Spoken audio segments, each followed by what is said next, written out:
මේ ශ්‍රී ලංකා ගුවන් විදුලි සංස්ථාවයි. ජාතියේ සංනිවේදකයා විශ්වාසය සමග පෙරට.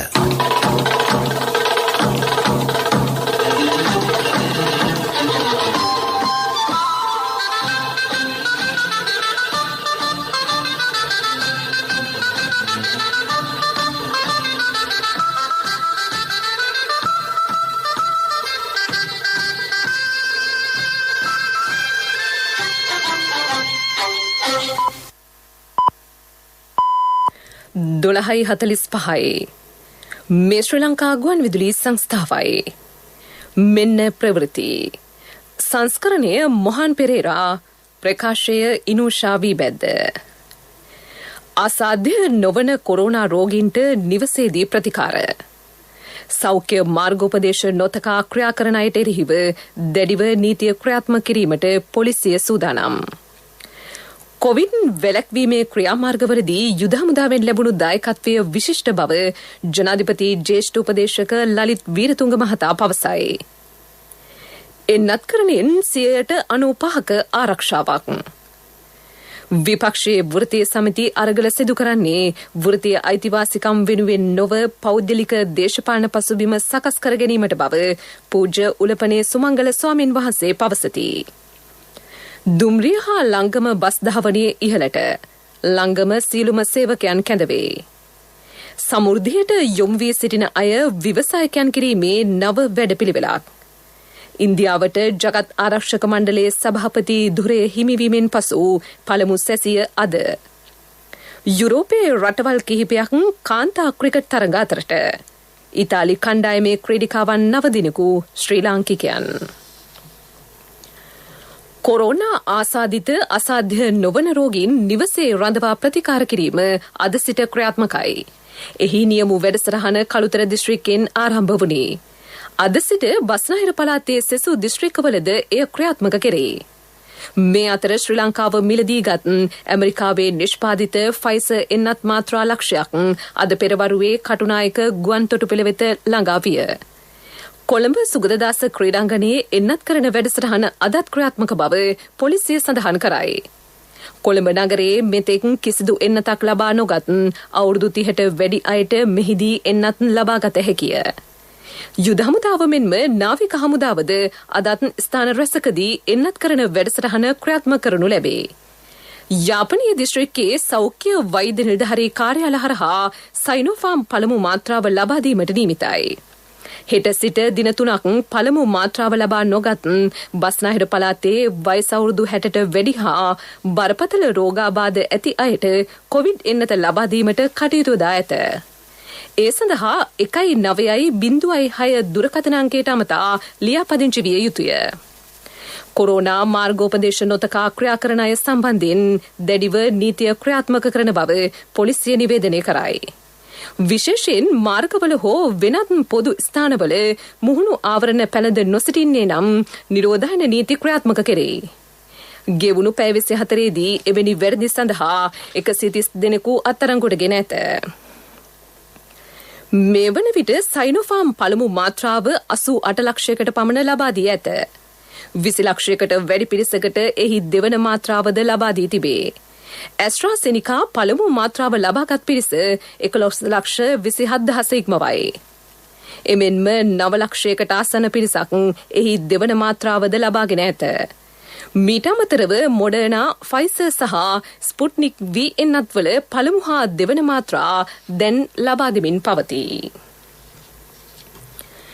කොවිඩ් එන්නත්කරණය ඇතුළු කොවිඩ් වැළැක්වීමේ ක්‍රියාමාර්ගවලදී අත්කරගෙන ඇති සාර්ථකත්වයට යුද හමුදාවෙන් ලැබුණු දායකත්වයේ විශිෂ්ට බව ජනාධිපති ජ්‍යෙෂ්ඨ උපදේශක ලලිත් වීරතුංග මහතා පවසයි. හමුදාව නොවන්නට මෙවැනි ප්‍රගතියක් කිසිසේත් ලබා ගත නොහැකිය. අද උදෑසන වන විට කොවිඩ් එන්නතේ පළමු මාත්‍රාව මෙරට ලක්ෂ 110කට ලබා දී තිබේ. ලෝකයේ ප්‍රධාන එන්නත් 5ක් මෙරට භාවිතය සඳහා යොදාගෙන ඇත. ඉන් පරිත්‍යාගයක් ලෙස ලැබුණු එන්නත් මෙන්ම රජය මිලදීගත් එන්නත්ද තිබේ.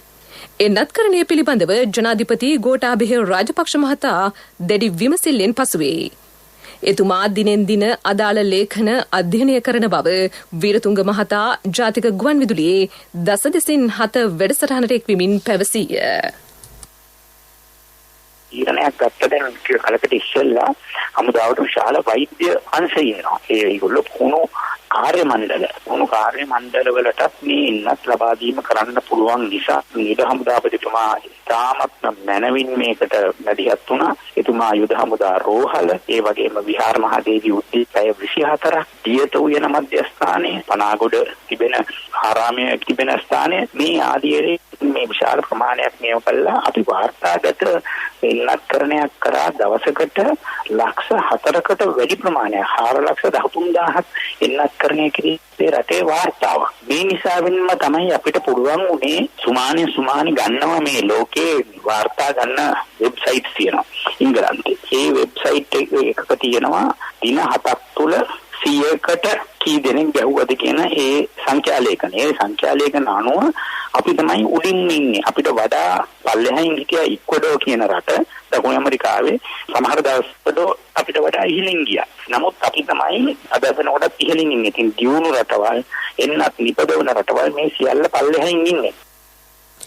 එන්නත්කරණය මගින් ශරීරයට 95% ආරක්ෂාවක් ලැබෙන බව රාජ්‍ය ඖෂධ නීතිගත සංස්ථාවේ සභාපති විශේෂඥ වෛද්‍ය ප්‍රසන්න ගුණසේන මහතා පවසයි. එන්නත්කරණයට යොමු වූ රටවල කොවිඩ් ආසාදිතයන් මිය යාම අඩුව තිබේ. එන්නත ලබාගත් සැනින් ප්‍රතිශක්තිය නොලැබේ.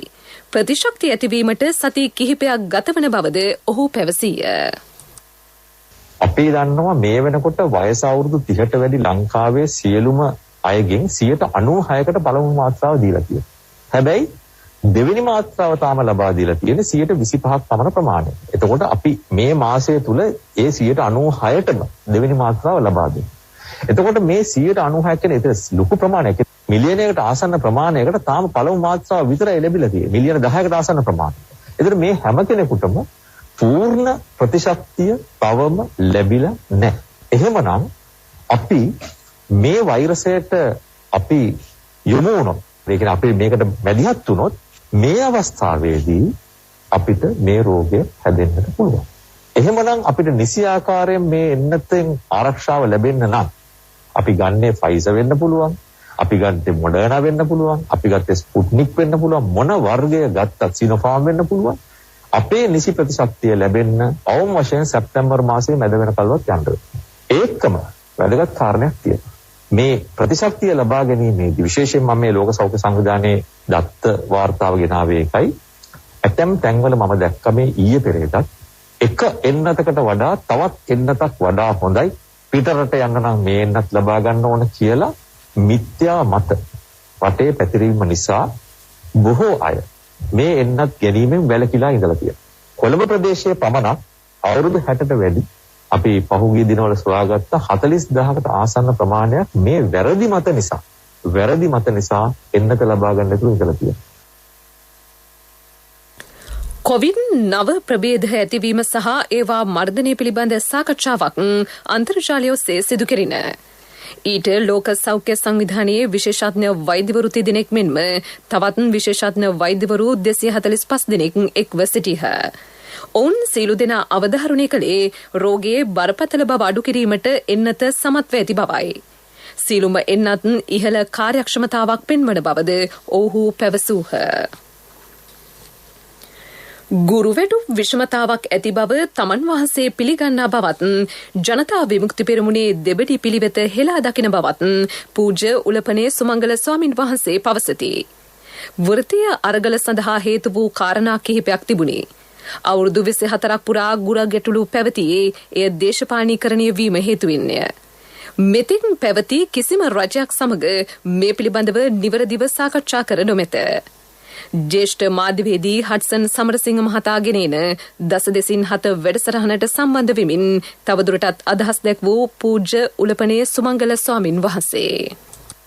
එතකොට මේගොල්ලන්ට බලපෑමක් වුණා ස්වාධීන කණ්ඩායමක් ඇත්ත අවශ්‍යතාවය ඇත්ත ප්‍රශ්නේ කතා කරලා මේක විසඳගත්තොත් ඔවුන්ට තව ඉදිරියට මේ ප්‍රශ්නෙත් එක්ක මහපාරේ ජීවත් වෙන්න බැරි වෙනවා. එතකොට ඒගොල්ලෝගේ දේශපාලන න්‍යාය පත්‍ර අකුල ගන්න සිද්ධ වෙනවා. මේක රටේ ජනතාවක් ගුරුවරු විදුහල් පෙට්ටිවල වෙච්ච සියලු දෙනාම තේරුම් ගන්න ඕනේ. දැන් මේගොල්ලෝ පක්ෂයක් විදිය දැන් රතුපාරක කොමියන් සභාව ප්‍රකාශ කරනවා සුබෝධනී කමිටු වාර්තාව කියන එක විසඳුම හැටියට අමාත්‍යාංශයෙන් ඉදිරිපත් කරලා තියෙන එක පිළිගත්තොත් එහෙම රටේ අනිත් රාජ්‍ය සේවයත් එක්ක වැටුප් විෂමතාවයක් ඇති වෙනවා කියලා. හැබැයි ජනතා විමුක්ති පෙරමුණ කොයිතරම් කපටිද කියනවා නම් ඒගොල්ලෝ ඉන්නවා ඒගොල්ලෝගේ වෘත්තීය සමිතිය කියනවා අනිත් තැන් වල අනිත් රාජ්‍ය සේවය අනිත් නියෝජනය කරනවා. ඒ අය කියන්නේ මේක විෂමතාවයක් ඇති වෙන්නේ නැහැ කියලා. ඒගොල්ලෝ එතන කුස්තියෙන් බූත වෙනවා නියඩෝ ඉන්නවා. මෙතනින්ම පැහැදිලි වෙනවා බොරදියේ මාළු බානවා කියලා. නැත්තම් මේ මහින්ද දැසික නියෝජනය කරන්නේ ජනතා විමුක්ති පෙරමුණේ වෘත්තීය සමිති මධ්‍යස්ථානයේ එකක් විතරයි. ඒ ගුරු වෘත්තීය සමිතිය.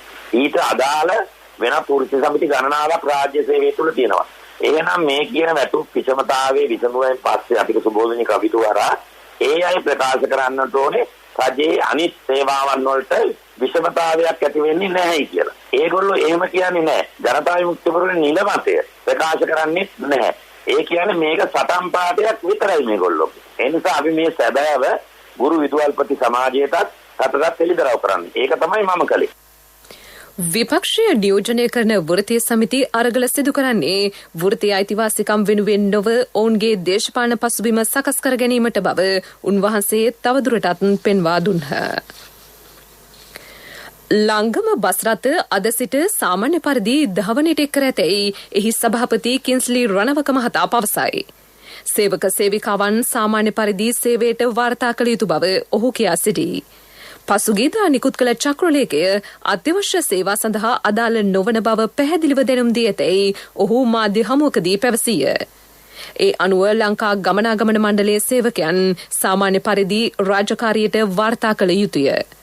රැකියා සඳහා පැමිණෙන අනිකුත් සේවක සේවිකාවන්ට තදබදයක් ඇති නොවන ආකාරයෙන් බස් ධාවනය කිරීම අරමුණයි.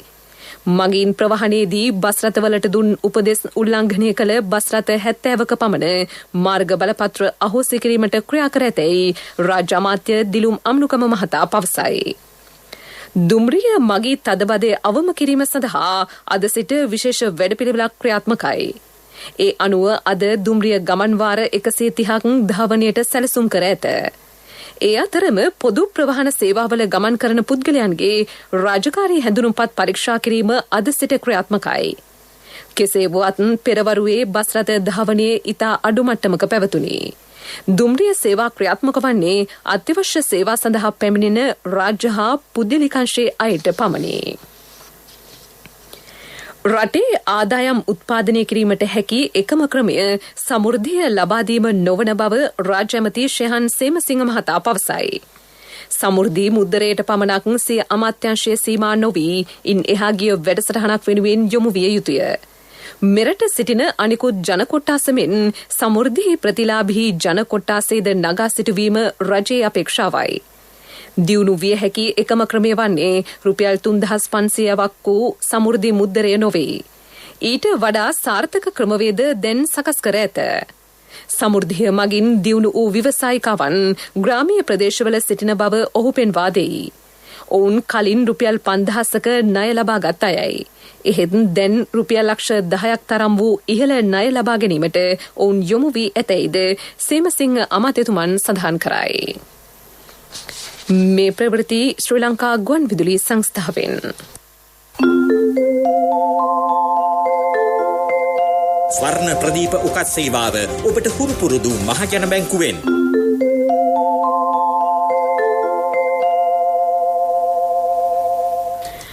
මහනුවර ගන්නෝරු ප්‍රදේශයේ ආශ්‍රිතව මෙන්ම මහනුවර මහවැලි ගඟ සීමාව තුල ඉදිකර ඇති සියලු අනවසර ඉදිකිරීම් පිළිබඳව තමන්ට වාර්තාවක් ලබා දෙන්නේයි එමෙති මහින්ද අමරවීර මහතා මධ්‍යම පරිසර අධිකාරියට උපදෙස් දෙයි.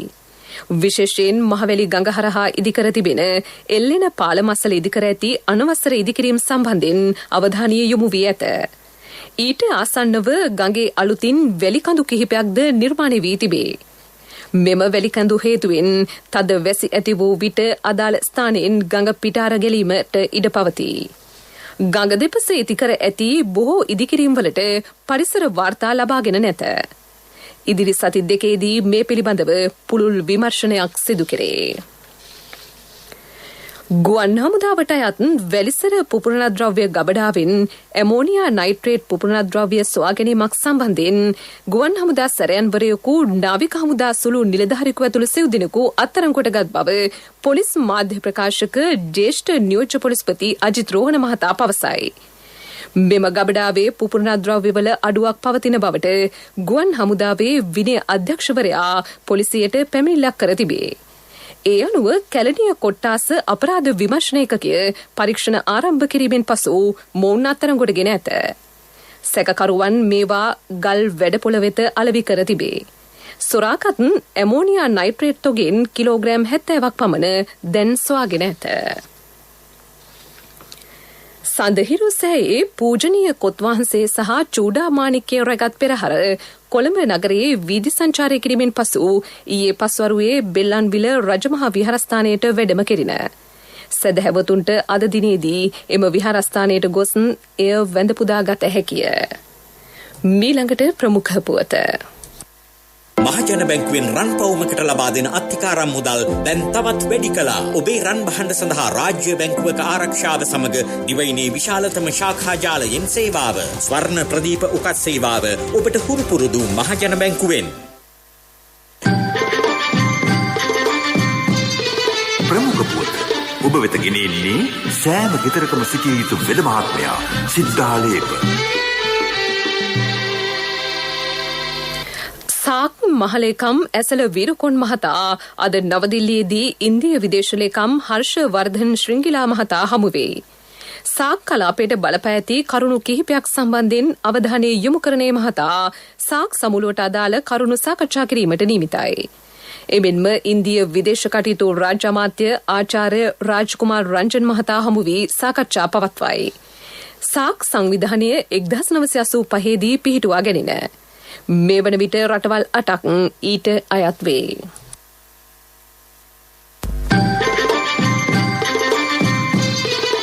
ප්‍රමුඛ පුවත ඔබ වෙත ගෙන ආවේ සෑම ගෙදරකම සිටිය යුතු වෙද මහත්මයා සිද්ධාලේප. ශක්ති හඬ අවධානය පිණිසයි.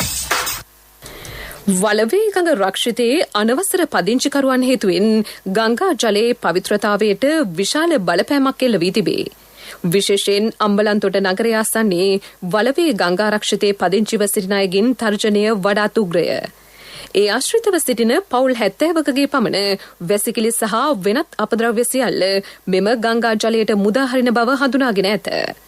මෙම අනවසර පදිංචිකරුවන්ට විකල්ප ඉඩම් ලබා දී ඇතත් ඔවුන් තවදුරටත් එම ස්ථානයේ රැඳී සිටී. ඒ අනුව ඔවුන්ට එරෙහිව නඩු පැවරීමට දිස්ත්‍රික් සම්බන්ධීකරණ කමිටුව තීරණය කර ඇත. ලෝක ප්‍රවෘත්ති.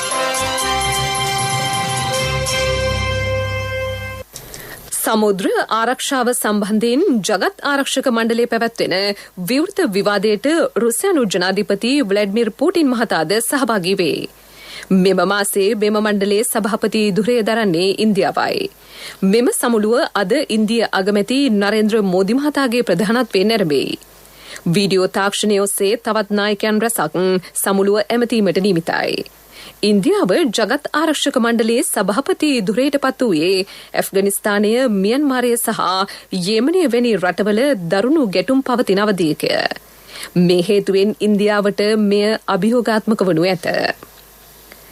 වසර 30කට පසු ග්‍රීසියේ වැඩිම උෂ්ණත්වය ඊයේ සටහන් විය. එරට ස්ථාන රැසක ලැබුගිනි හටගෙන තිබේ. ඊයේ උෂ්ණත්වය සෙල්සියස් අංශක 45 ඉක්මවා තිබින. මේ සමග ඇතිවන සියුම් සුළං ධාරා හේතුවෙන් ලැබුගිනි පැතිරීම වේගවත් වී තිබේ. එරටට අයත් ඉවියා දූපතේ පැතිරෙන ගිනි හේතුවෙන් 2000කට වැඩි පිරිසක් ඉවත් කෙරින. ගිනි නිවීමට ජාත්‍යන්තර සහාය ඉල්ලා සිටි අතර ඒ අනුව ප්‍රංශය, ජර්මනිය සහ බ්‍රිතාන්‍ය විශේෂ ගුවන් යානා ලබා දීමට නියමිතව ඇත. කොවිඩ් පාලනය සඳහා තම රටේ ප්‍රාන්ත මට්ටමින් එන්නත්කරණය අනිවාර්ය කළ යුතුයයි ඇමරිකානු බෝවන රෝග පාලනංශයේ ප්‍රධානී විශේෂඥ වෛද්‍ය ඇන්තනි ෆෞසි මහතා පවසයි. ඩෙල්ටා ප්‍රභේදය රට පුරා ව්‍යාප්ත වෙමින් පවතී. ඇතැම් පිරිස් එන්නත්කරණයෙන් වැළකී සිටීමට උත්සාහ කර ඇත. අද පෙරවරුව වන විට ඇමරිකාවේ කොරෝනා හේතුවෙන් මියගිය සංඛ්‍යාව 6,33,000 ඉක්මවා තිබින. දැනට එරට සිටින ආසාදිතයන් සංඛ්‍යාව 6,00,000කට වැඩිය. පිරසර සංවර්ධනයක පුවත් සම්පින්ඩනය සංවර්ධන පුවත් ඔබ වෙත ගෙනෙන්නේ නවීන තාක්ෂණයේ බලමහිමය මෙල්වා QST අපේ රටේ අපේම දෙයක්. බෝධින් මොහොත ලක්ෂ ගණනින් වාසනාවන්තයින් මේ කරන CAV ජනජය වාසනාව ආරම්භුණා. අගෝස්තු 15 දක්වා ඔබේ විල්පතට 40%ක් දක්වා වට්ටම්. මාසික දිනුම් මැදීමෙන් රුපියල් 3000කට වැඩි විල්පත් සඳහා වටිනා අත්‍රැක්ටර් දිනා ගන්න. කටුනායක ජාත්‍යන්තර ගුවන්තොටුපළට අයත් ප්‍රථම ගුවන්තොටුපළ හෝටලය ලබන වසරේ දෙසැම්බර් මාසයේ වන විට විවෘත කෙරේ. මෙහි කාමර සංඛ්‍යාව 185කි. තරු 4 හෝටලයක් ලෙස නම් කර ඇත. මෙහි ඉදිකිරීම් කටයුතු සඳහා ජපානයෙන්ද සහාය ලැබී තිබේ. ප්‍රධාන ගෘහ නිර්මාණ ශිල්පියා ජපානයේ ඉචියෝ කෙන්චුකි මහතායි. සුපිරි ව්‍යාපාරික පැලැන්තිය සඳහා මෙහි විශේෂ පහසුකම් ඇතුළත්ය. පෙරසර සංවර්ධනයක පුවත් සම්පින්ඩනය සංවර්ධන පුවත් ඔබ වෙත ගෙන ආවේ. මහත්තයා ගේ හදනවනේ. ඔව් මුදලාලි. මම මේ ආවෙත් හොඳ කම්බි ටිකක් ගන්න කියලා. මම දෙන්නම් මහත්තයාට ඉස්තරම්ම කම්බි જાති. මට ඕන මුදලාලි මෙල්වා කම්බි. මෙල්වම තමයි මහත්තයා මේ අලුත්ම මෙල්වා QST කම්බි. ලෝකේ දියුණු රටවල් ඔක්කොම පාවිච්චි කරන්නේ QST කම්බි. මට මුදලාලි මිලිමීටර් 16 කම්බි වලින් දෙන්නකෝ. බය වෙන්න එපා මහත්තයා. මිලිමීටර් 10 ඉඳලා 32 වෙනකල්ම SLS සහතිකෙත් තියෙනවා. අනික ඕන හાર્ඩ්වෙයාර් එකකින් ගන්නත් පුළුවන්. නවීන තාක්ෂණයේ බලමහිමය මෙල්වා QST අපේ රටේ අපේම දෙයක්. බෝධින් මොහොත ලක්ෂ ගණනින් වාසනාවන්තයින් මේ කරන CAV ජනජය වාසනාව ආරම්භුණා. අගෝස්තු 15 දක්වා ඔබේ විල්පතට 40%ක් දක්වා වට්ටම්. මාසික දිනුම් මැදීමෙන් රුපියල් 3000කට වැඩි විල්පත් සඳහා වටිනා අත්‍රැක්ටර් දිනා ගන්න. ක්‍රීඩා පුවත් අන්තර්ජාතික ක්‍රිකට් කවුන්සිලයේ මෙහෙවන කාන්තා පන්දුවාර 20 ක්‍රිකට් තරඟාවලියේ ඉතාලිය සහ ඔස්ට්‍රියා කාන්තා කණ්ඩායම් අතර තරඟ අද ඉතාලියේදී පැවැත්වේ. මෙහි විශේෂත්වය වන්නේ ඉතාලි කාන්තා කණ්ඩායමේ ක්‍රීඩිකාවන් 11 දෙනාගෙන් 9 දෙනෙකුම ශ්‍රී ලාංකිකයන් වීමයි. නායිකාව ලෙස කුමුදු නිරංජලා ක්‍රීඩා කරයි. මෙය අන්තර්ජාතික ක්‍රිකට් කවුන්සිලයේ කාන්තා ක්‍රිකට් ශ්‍රේණිගත කිරීම වලට අදාළ තරඟයකි. තමා යළිත් බෙලරුස් රාජ්‍යයට ගියේ නම් එරට අත්අඩංගුවට පත්වීමට හෝ දිගුකාලීනව එරට මනෝචිකිත්සක රෝහලකට තම ජීවිතේ කැපකිරීමට සිදුවන බව ටෝකියෝ ඔලිම්පික් ක්‍රීඩාවලියේදී තම මව් රටට යාම ප්‍රතික්ෂේප කළ ක්‍රීඩිකා ක්‍රිස්ටිනා සිමානෝස්කා පවසයි. ඇය ටෝකියෝ උළෙලෙන් පසු පෝලන්තයට පැමිණියාය. ඉදිරියේදී පෝලන්තයේ සහ වෙනත් රටවල පැවැත්වෙන මැරතන් තරඟ වෙනුවෙන් පෝලන්තයේ නියෝජනය කිරීමෙන් සහභාගී වීම ඇයගේ අපේක්ෂාවයි.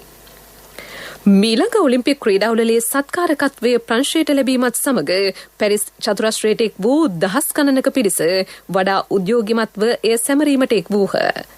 ජපානයේ තිබූ ඔලිම්පික් ධජය සහ යෂ්ටිය ඊයේ පැරිස් නගරාධිපතිනිය වෙත බාර දෙනු ලැබිය. මෙම අවස්ථාව උදාවන තෙක් ප්‍රංශ ජනතාව වසර 100ක් පමණ පුලපුලා බලා සිටි බව පැරිස් නගරාධිපතිනිය පැවසුවාය. වසර 2024 ඔලිම්පික් ක්‍රීඩාවලියට නවමු අත්දැකීම් රැසක් එක් කිරීම ප්‍රංශයේ බලාපොරොත්තුවයි. ව්‍යාපාරික පුවත් ඔබ වෙත ගෙන එන්නේ ජාතික ඉතිරි කිරීමේ බැංකුවෙන් ඔබ වෙත ගෙන එන සියල් සපිරි ඇප් එක NSB Pay. ලෝක වෙළඳ පොලේ කිරිපිටි මිල ඉහළ යාම හේතුවෙන් මිල වැඩි කිරීමට අවසර ඉල්ලා ඇතැයි කිරිපිටි ආනයනකරුවන්ගේ සංගමය පවසයි. එමෙන්ම භාණ්ඩ ප්‍රවාහන ගාස්තුද ඉහළ ගොස් ඇත. ශ්‍රී ලංකා රුපියලේ අවපාතයේද මේ සඳහා බලපා තිබේ.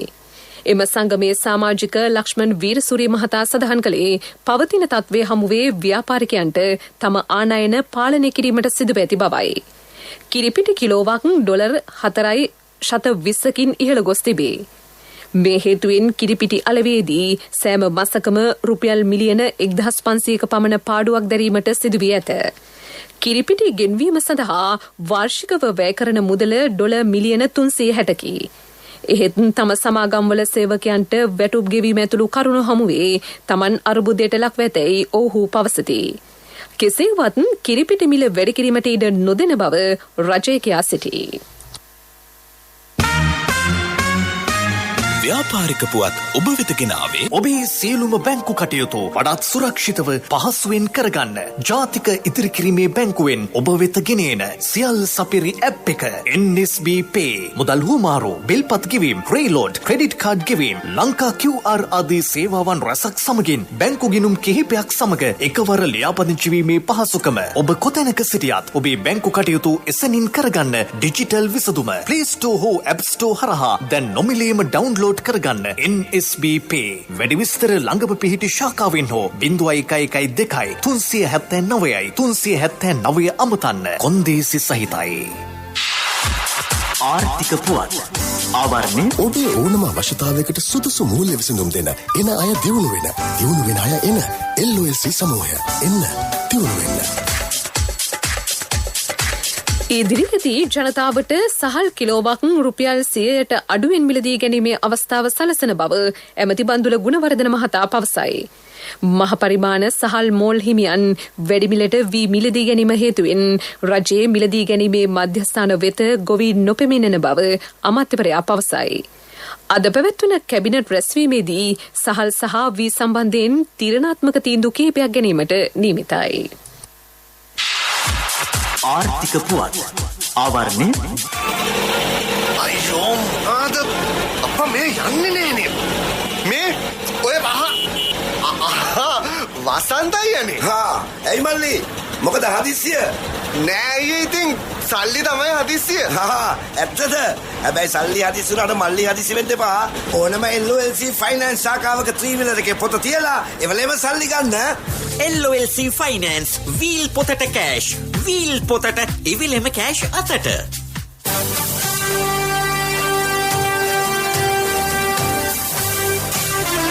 කාලගුණ වාර්තාව ඔබ වෙත ගෙන එන්නේ සයුරු දීවර කාලගුණ තොරතුරු සේවාව ඔබගේ ප්‍රදේශයට අදාළ කාලගුණ තොරතුරු නොමිලේ එසැනින් ඔබේ ඩයලොග් දුරකථනයට 828 අමතා ලියාපදිංචි වන්න දීවර හා ජලජ සම්පත් දෙපාර්තමේන්තුව සහ කාලගුණ විද්‍යා දෙපාර්තමේන්තුවේ ඉදිරිපත් කිරීමකි සයුරු සමග සොරැකීම දිවයිනේ නිරතදිග මෝසම සක්‍රියව පවතින බව කාලගුණ විද්‍යා දෙපාර්තමේන්තුව නිවේදනය කරයි. බස්නාහිර සබරගමුව මධ්‍යම හා වයඹ පළාත්වලත් ගාල්ල හා මාතර දිස්ත්‍රික්කවලත් විටින් විට වැසි ඇතිවේ. එම ප්‍රදේශවල ඇතැම් ස්ථානවලට මිලිමීටර් 75ට වැඩි තද වැසි ඇතිවිය හැකිය. ඌව සහ නැගෙනහිර පළාත්වලත් මුලතිව් දිස්ත්‍රික්කයටත් පස්වරුවේ වැසි ඇතිවිය හැකිය. ඇතැම් ස්ථානවල සුළඟේ වේගය ඉහළ යනු ඇත.